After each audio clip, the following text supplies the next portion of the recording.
सपूरा town से पाकिस्तान जिंदाबाद, पाक फौज जिंदाबाद के नारे लगाने वाले अफसरान और मुलाजमीन भी आज 2 माह की तनख्वाहों से महरूम है और तनख्वाहों में कटौती भी की जा रही है। ज़राए के मुताबिक एक तो तनख्वाहें नहीं मिल रही, लेकिन 11 ग्रेड से 18 ग्रेड के जो अफसरान मौजूद हैं उनकी कुछ तनख्वाहें कटेंगी। अब काय भाई काय वास्ते काटोगे जी? पाकिस्तान जिंदाबाद भी बोल लें फिर भी काटोगे?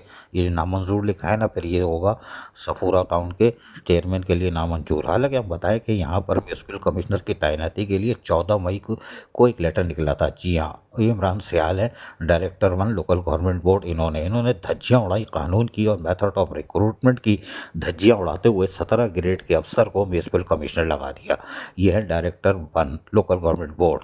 और उन्होंने अपनी चिड़िया बिठा के अमजद अली पताफी को, जो 14 मई 2025 को लेटर निकाला कि आप बल्दिया टाउन में म्यूनसिपल कमिश्नर थे और वहाँ हमें बहुत तंग दिखाई दे रहे थे, आप रो रहे थे आंसुओं से, तो हमने आपको सफूरा टाउन में तैनात कर दिया है। लेकिन ज़राए के मुताबिक अभी तक उन्होंने चार्ज नहीं लिया है।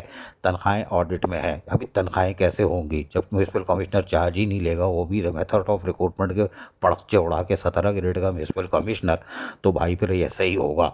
सपूरा टाउन के अफसरान और मुलाजमीन तनख्वाहों से महरूम है। ईद उल अज़हा करीब है, फार्मी मुर्गी भी खरीदने से गुरेज करते दिखाई दे रहे हैं। वो उसकी भी कुर्बानी नहीं करेंगे, लेकिन आवाज़ फिर भी निकल रही है, पाकिस्तान जिंदाबाद, पाक फौज जिंदाबाद। ये है सपूरा टाउन के अफसरान और मुलाजमीन। अजीज़ आरिफ, KBS बलियाती न्यूज़, कराची।